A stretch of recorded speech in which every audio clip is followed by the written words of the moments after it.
নুরুল হক নূর অবশেষে পদত্যাগ করেছেন। তিনি নিজেই তার পদত্যাগের কথা জানিয়েছেন। বোঝাই যাচ্ছিল যে ঘটনা সেদিকেই যাচ্ছে। দুর্নীতির অভিযোগ কাঁধে নিয়ে পদ ছাড়তে হলো।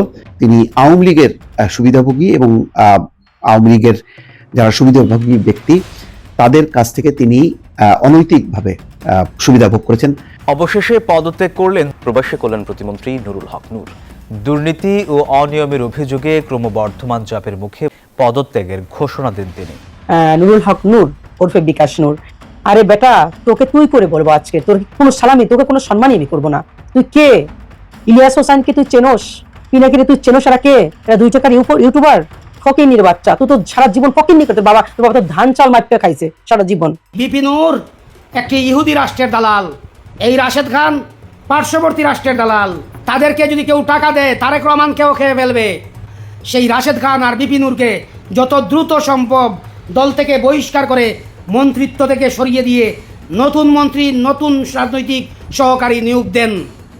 এবার পরিমণির সাথে ধরা খেয়েছে শেখ হাসিনার মেয়ের জামাই মাবরুর। এবার বাংলাদেশের কঠিন এবং বিরাট ফাঁদে পড়েছে ভারত। নরেন্দ্র মোদী একটা কঠিন ডলা খাচ্ছেন। নরেন্দ্র মোদীর জীবদ্দশার সবচেয়ে কঠিন সময় পার করছেন এখন।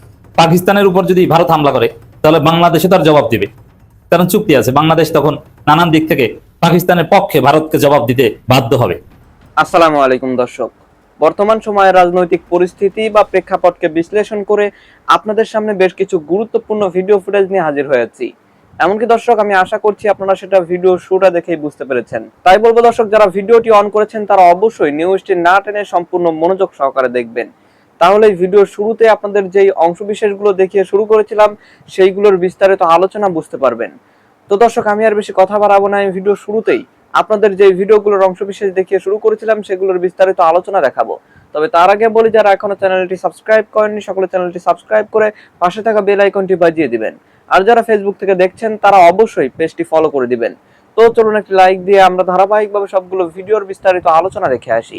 আমি 5-6 বছর ধরে বলতাছি বিপি নূর একটি ইহুদি রাষ্ট্রের দালাল, এই রাশেদ খান পার্শ্ববর্তী রাষ্ট্রের দালাল। এই রাশেদ খান আর বিপি নূর টাকা পেলে গণতন্ত্রে ওকে খাবে। এই রাশেদ খান, বিপি নূর বলেছে তাদের বেতন 10 লাখ টাকা লাগবে। তাদেরকে যদি কেউ টাকা দেয় তারেক রহমানকেও খেয়ে ফেলবে।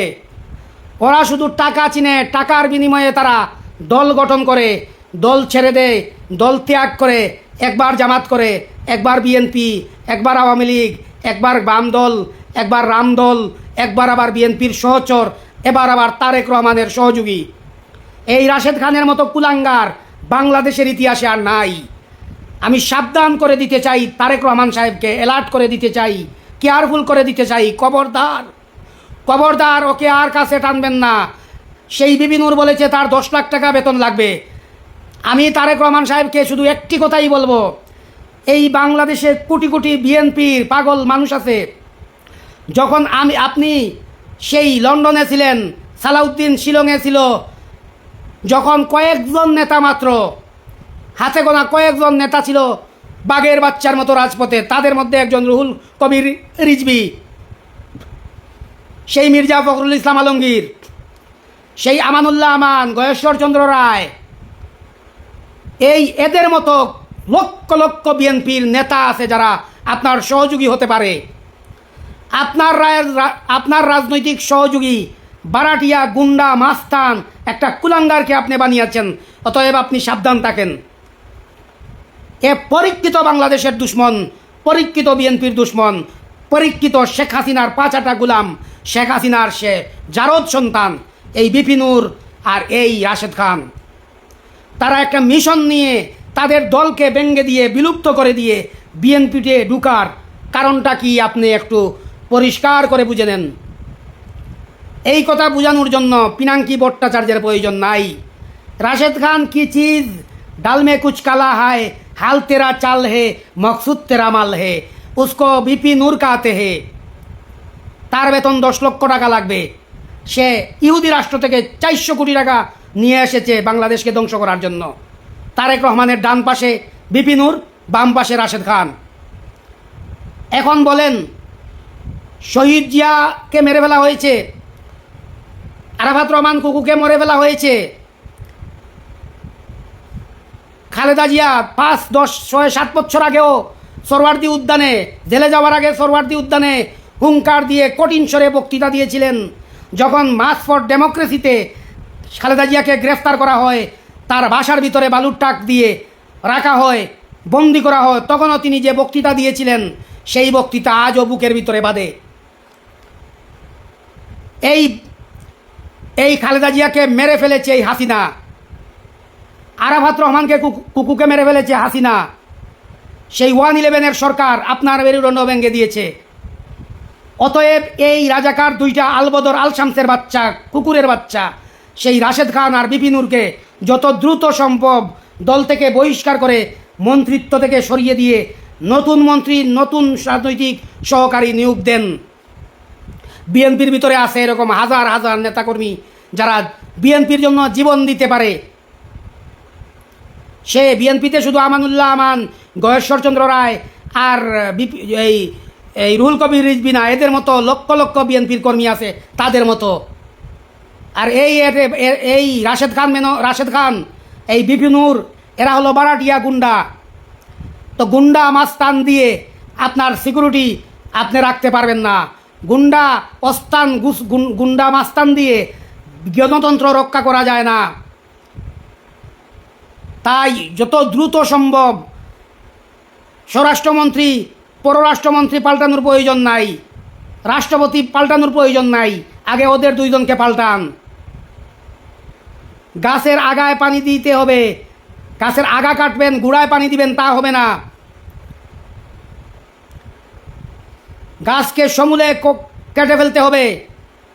এই বিষাক্ত গাছ, এই গাছের ভিতরে কালনাগিনী সাপ আছে, বিষধর সাপ আছে। এই রাশেদ খানের ভিতরে বিষধর সাপ আছে, কালনাগিনী আছে এই বিপিনুরের ভিতরে। অতএব যে এক মুখে দুই কথা, মানে এক সাপের দুই মাথা। দুমুখী সাপ রাশেদ খান মেনন, দুমুখী সাপ সেই বিপিনুরকে যত দ্রুত দল থেকে বহিষ্কার করবেন, আউট করে দিবেন, তত দ্রুত তারেক রহমানের জন্য মঙ্গল। এবার বাংলাদেশের কঠিন এবং বিরাট ফাঁদে পড়েছে ভারত। খেলা কিভাবে উল্টে গেছে দেখুন। আগে বাংলাদেশ ভারতের ফাঁদে আটকে থাকতো, যে ভারত বাংলাদেশকে পানি দেয় কি দেয় না, বাংলাদেশকে কিভাবে কি ডিস্টার্ব করে, ইত্যাদি ইত্যাদি। এখন বাংলাদেশের বিভিন্ন সিদ্ধান্ত, মুভ, এতে ভারতের মাথা খারাপ, যে বাংলাদেশ কি না কি করে আর আমরা অস্থির হয়ে যাই। নরেন্দ্র মোদী একটা কঠিন ডলা খাচ্ছেন। নরেন্দ্র মোদীর জীবদ্দশার সবচেয়ে কঠিন সময় পার করছেন এখন। বাংলাদেশ যে নাকানি চুবানি খাওয়াচ্ছে এটা তো আছেই, এর মধ্যে আরেক ঘটনা ঘটে গেছে, সেটা হচ্ছে মক্কা চুক্তি, মক্কা জয়েন্ট ডিফেন্স এগ্রিমেন্ট। দর্শক, যেটা 7 আগস্ট 2026 মক্কায় সাইন হয়েছে এবং সৌদি আরবিয়া, পাকিস্তান অ্যান্ড তুরস্ক। তো এতে ভারতের সমস্যা কি? ইন্টারেস্টিং বিষয়, সেই চুক্তিতে বাংলাদেশ যোগদান করতে পারে এমন আগ্রহের কথা জানিয়েছেন বাংলাদেশের বর্তমানে পররাষ্ট্র বিষয়ক প্রতিমন্ত্রী হুমায়ুন কবির। এতে ভারতের মাথা খারাপ। এখন বাংলাদেশ যদি মক্কা ডিফেন্স প্যাক্টে অংশগ্রহণ করে, যেটা ন্যাটোর মতো একটা joint security agreement, collective security agreement of the signatories of the parties. তো দর্শক, বাংলাদেশ নিয়ে যত না চিন্তা, তার চেয়ে বড় বিষয় হচ্ছে যে ভারত পাকিস্তানের মধ্যে একটা যুদ্ধ লেগে থাকে, প্রায় যুদ্ধ বাদে। সৌদি আরব ভারতের বিশ্বস্ত মিত্র, ভারতের সব মিত্র হাত ফসকে বের হয়ে যাচ্ছে। যেমন বাংলাদেশ ছিল হাসিনার আমলে ভারতের একটা ভ্যাসেল স্টেটের মতো আস্থার জায়গা, যে বাংলাদেশ তো আমাদের গ্রেটার ইন্টারেস্টের জন্য তো আছেই। কিন্তু এখন সেই বাংলাদেশ এখন বিদ্রোহ করছে, বাংলাদেশ ভারতকে নাকানি চুবানি খাওয়াচ্ছে। আরেকদিকে ভারতের বিশ্বস্ত মিত্র সৌদি আরবিয়া, তারা পাকিস্তান তুরস্ককে নিয়ে, ভারতের চিরশত্রু পাকিস্তানকে নিয়ে জোট করছে। এখন ভারত মাঝে মাঝে পাকিস্তান হামলা করতো, তো এখন কি দাঁড়াবে মক্কা এগ্রিমেন্টের ফলে, মক্কা চুক্তির ফলে, যে ভারত যদি পাকিস্তানে হামলা করে তাহলে সে হামলাকে সৌদি আরব, তুরস্ক তাদের উপর হামলা হিসেবে দেখবে এবং একসাথে জবাব দেবে। এটাই ন্যাটোর যে কন্ডিশন, টার্মস এন্ড কন্ডিশন অনেকটা এরকমই। এবং বাংলাদেশ যদি মক্কা চুক্তিতে অংশগ্রহণ করে তাহলে সেম পাকিস্তানের উপর যদি ভারত হামলা করে তাহলে বাংলাদেশে তার জবাব দিবে, কারণ চুক্তি আছে। বাংলাদেশ তখন নানান দিক থেকে পাকিস্তানের পক্ষে ভারতকে জবাব দিতে বাধ্য হবে। বাংলাদেশ সরকার সেই পাকিস্তানের উপর ভারত হামলা করলে বাংলাদেশও ভারতকে জবাব দিবে, সেই চুক্তিতে কিছুটা রাজি। তার তো ভারতের মাথা খারাপ হয়ে গেছে। মজা না? খুবই মজার। আমরা এই দৃশ্য দেখতে চেয়েছিলাম, এমন একটা সময় অপেক্ষা ছিলাম যে ভারত কান্নাকাটি করবে। এখন বুঝেন যে তারেক রহমানকে ভারত সফরে নেয়ার জন্য ভারত কেন পাগল। উদ্গ্রীব হয়ে আছে কেন? ঠিক আছে, তারেক রহমানকে ভারত ইনভাইট করতেই পারে। স্বাভাবিকভাবে ভারতের যে স্ট্যান্স বা স্ট্যাটাস, ভারত কিন্তু বিশ্ব রাজনীতির গ্রেট পাওয়ারের মধ্যে পড়ে, not super power but great power, অনেক গ্রেট পাওয়ার আছে তার মধ্যে পড়ে। তো সেই হিসাবে যে একটা গ্রেট পাওয়ার বাংলাদেশের মতো একটা ছোট দেশের প্রধানমন্ত্রীকে আমন্ত্রণ জানিয়েছেন, এটাই যথেষ্ট। আসলে আসুক, না আসে না আসুক, তো না আসলে আমার কি আসে যায়, হওয়ার কথা এটা। কিন্তু না, ভারত পাগল প্রায় হয়ে গেছে, না তারেক রহমানকে যেতেই হবে, এবং যেতে হবে তো হবেই, খুব দ্রুত যেতে হবে। আশা করি খুব দ্রুতই যাবেন। আরে ভাই, আপনি সৌজন্য দাওয়াত দিলেন, গেলে গেল, না গেলে না গেল, আপনারা তো মাথা খারাপ। এটা তো বিশ্ব রাজনীতি এরকম হয় না। এর কারণটা আসলে এখান থেকে এই মক্কা চুক্তি, যে মক্কা চুক্তিতে যাতে বাংলাদেশ অংশগ্রহণ না করে, হাতে পায়ে ধরে তারেক রহমানকে এটা বুঝাবেন যে ভাই আপনারা যা চান, মক্কা চুক্তিতে যোগ দিলে এটা তো পাকিস্তানের সাথে আমাদের ঝামেলা, পাকিস্তান তো আপনাদেরও শত্রু ছিল। খেলা বুঝতে পারছেন তো দর্শক? এই প্রথম ভারত একটা কঠিন ফাঁদে পড়েছে এবং বাংলাদেশ খেলছে, চমৎকার ভাবে খেলছে, এবং আমি মনে করি Bangladesh should join in Mecca agreement. Pakistan, Saudi Arabia, তুরস্ক, বাংলাদেশ, আরো অনেক দেশ আসবে মক্কা ডিফেন্স এগ্রিমেন্ট। এখন Mecca defence doesn't mean Mecca রক্ষা, কাবাগার রক্ষা, না, ওটা না। এখানে এই সিগনেটারিজ কান্ট্রিগুলোর বা পক্ষ পার্টিগুলোর কালেকটিভ সিকিউরিটির একটা বিষয়। তো দর্শক, এতে শুধু আঞ্চলিক ক্ষমতার ভারসাম্য পরিবর্তন করে দিচ্ছে এই মক্কা চুক্তি, শুধু তা না, বিশ্ব রাজনীতির ভারসাম্য পরিবর্তন করে দিচ্ছে। তুরস্কের রাইজ আমরা দেখতে পাচ্ছি, এদিকে আবার তুরস্কের ড্রোন ঘাঁটি, ড্রোন কারখানা নির্মাণ হবে বগুড়ায়। পুরোটাই ভারতের জন্য মাথা খারাপ। আবার বাংলাদেশের সমুদ্রে চীনের প্রেজেন্স বাড়ছে, ভারতের মাথা খারাপ। তো দর্শক, এখন একটা দেশের ফরেন পলিসি কিভাবে অপারেট হয়, জনগণের চাওয়া, এটা একটা ফ্যাক্টরস, যে জনগণ কি চায়। তো সেক্ষেত্রে মক্কা চুক্তিতে বাংলাদেশ অংশগ্রহণ করুক, এটা বাংলাদেশের জনগণ চায়। মক্কা চুক্তি সংক্রান্ত যত খবর আছে বাংলাদেশের গণমাধ্যমে এসেছে, সব গণমাধ্যমের নিচে জনগণের মন্তব্য করে দেখলাম 100% মানুষ বলছে বাংলাদেশে উচিত মক্কা চুক্তিতে অংশগ্রহণ করা, ভারত শিক্ষা পাবে। তো ভারতের যে মাথা খারাপ, ভারত যে আসলে একটা ফাঁদে পড়েছে, বাংলাদেশ যে এখন ভারতকে নাকে দড়ি দিয়ে ঘুরাচ্ছে, তার প্রমাণ হচ্ছে এই যে নিউজ দেখেন। মক্কা প্রতিরক্ষা চুক্তিতে বাংলাদেশের আগ্রহ নজরদারিতে রাখছে দিল্লি, রণনদীর জয়সওয়াল। আরে বাবা, তুমি কোন চাটের বাল? বাংলাদেশ মক্কা চুক্তিতে অংশগ্রহণ করলে একটা স্বাধীন দেশ হিসেবে এটা তাদের অধিকার, কিন্তু এটা তুমি নজর রাখতে কে? মানে এই যে নজর রাখছে বাংলাদেশ, ভয় দেখাচ্ছে যে এটা ভালো হবে না। কি করবা, বাংলাদেশকে মারবা? হ্যাঁ, মারো, পারলে বাংলাদেশ মারলে পাকিস্তান, তুরস্ক এবং সৌদি আরব মিলে তোমাকে মারবে, চীন মারবে। বাংলাদেশ চীনের সাথে প্রয়োজনে কালেকটিভ সিকিউরিটি চুক্তিতে যাবে, আর পাকিস্তানের সাথে সরাসরি যাওয়ার দরকার নেই। পাকিস্তানের সাথে সরাসরি চুক্তি দিতে গেলে আবার একটু খারাপ দেখে না? ঠিক আছে, মক্কা চুক্তিতে যাক পাকিস্তান, তুরস্ক, সৌদি আরব। মুসলিম দেশ হিসেবে বিএনপি মুসলিম জাতীয়তাবাদী এবং ইসলামী মূল্যবোধের রাজনীতি করে, জিয়াউর রহমান থাকলে চোখ বুঝে এই মক্কা চুক্তিতে যেত। আমি ধন্যবাদ জানাই বিএনপি সরকারকে, তারা আগ্রহের কথা জানিয়েছে। এতেই ভারতের কুচ্ছে আগুন ধরে গিয়েছে। তা খেলা যে কোন লেভেলে চলছে দেখছেন, বাংলাদেশ অনেক উপরে চলে গেছে। এই যে আমাদের ইলিয়াস হোসাইন এবং পিনাকি সাহেব, এরা যে ওকে নিয়ে উল্টাপাল্টা কথা বলে, এই বিকাশ নূরকে নিয়ে, এই জন্য তাদেরকে লাইক কমেন্টস করবেন না, তাদের ভিডিও শেয়ার করবেন না, বিশ্বাস করবেন না। তারা 2 টাকার ইউটিউবার, তারা মিথ্যে কথা ছড়াচ্ছে। আরে বেটা, তোকে তুই করে বলবো আজকে, তোর কোনো সালামি, তোকে কোনো সম্মানই আমি করবো না। তুই কে এগুলো বলার? এই 2 টাকার ইউটিউবারদের জন্য তুই আজকে দাঁড়াইতে পারছিস, প্রতিমন্ত্রী হইতে পারছিস। ইলিয়াস হোসাইনকে তুই চেনোস, পিনাকিরে তুই চেনোস, এরা কে? এরা 2 টাকার ইউটিউবার, এরা 2 টাকার ইউটিউব করে খায়। এরা ফকিনির বাচ্চা। তুই তো সারা জীবন ফকিনি করতে, তোর বাবা তো ধান চাল মাইপে খাইছে সারা জীবন, আর আজকে তাদেরকে বলিস।